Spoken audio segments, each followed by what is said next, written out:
পৌরাণিক কাহিনী অনুসারে শ্রাবণ মাসে সমুদ্র মন্থন হয়। সেই মন্থনের সময় শিব সমুদ্র থেকে ওঠা বিষ পান করে বিশ্বকে রক্ষা করেন। সেই জন্য শ্রাবণ মাসকে শিবের মাস বলে বিশ্বাস করা হয়।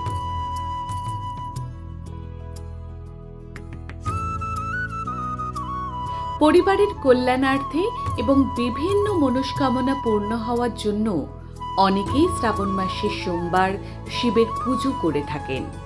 সেই ন্যায় বিশ্বের মঙ্গল কামনার্থে 11ই আগস্ট শ্রাবণ মাসের অন্তিম সোমবার কুমারঘাট পাবিয়াছড়া মণ্ডলের মহিলা মোর্চার উদ্যোগে জলাভিষেক যাত্রার আয়োজন করা হয়।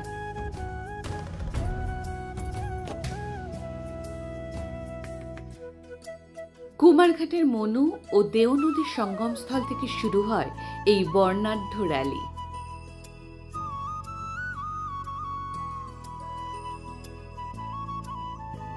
যা কুমারঘাটের নেতাজি চৌমুহনী পাবিয়াছড়া বাজার হয়ে পুরাতন শিব মন্দিরে এসে সমাপ্ত হয়।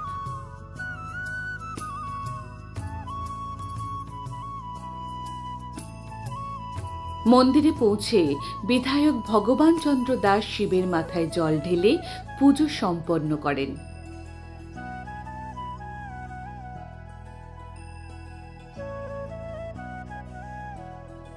পরবর্তীতে বিধায়ক উপস্থিত ভক্তবৃন্দের মধ্যে নিজের হাতে প্রসাদ বিতরণ করেন।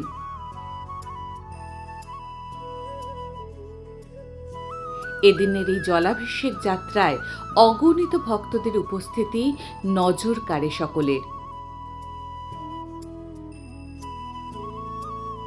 অনুষ্ঠানের শুরুতেই বিধায়ক এই দিনে জলাভিষেক নিয়ে কি বললেন চলুন শুনে নিই।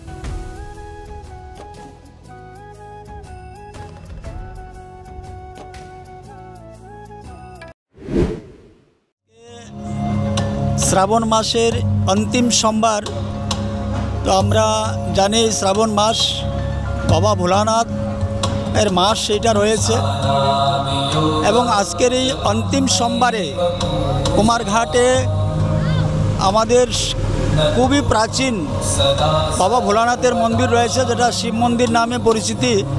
তো আজকে পাবিয়াছড়া মণ্ডলের মহিলা মোর্চার উদ্যোগে দেও এবং মনু নদীর সঙ্গমস্থল থেকে সেখান থেকে জল নিয়ে সেই শিব মন্দিরে এটা বর্ণাঢ্য শোভাযাত্রার মধ্য দিয়ে সেখানে জল চড়ানো হবে এবং এই জল চড়ানোর মধ্য দিয়ে আমরা বিশ্ব মঙ্গল কামনা করছি বাবা ভোলানাথের কাছে এবং এই রাজ্যের যেন প্রত্যেকটা পরিবারের সার্বিক মঙ্গল হয় সেই কামনা নিয়েই আমরা বাবা ভোলানাথের সেই শিবলিঙ্গে আমরা জল চড়াবো এবং সেখানে প্রসাদের ব্যবস্থা রয়েছে। তো আজকে আমরা পিডাব্লিউডি মাঠ থেকে সেই আমাদের দেও এবং মনু নদীর সঙ্গমস্থল থেকে জল নিয়ে সমস্ত যারা মায়েরা রয়েছে বোনেরা রয়েছেন পিডাব্লিউডি মাঠে জমায়েত হয়ে সেখান থেকে আমাদের পরিক্রমা শুরু হবে এবং আমরা শিব মন্দিরে যাব।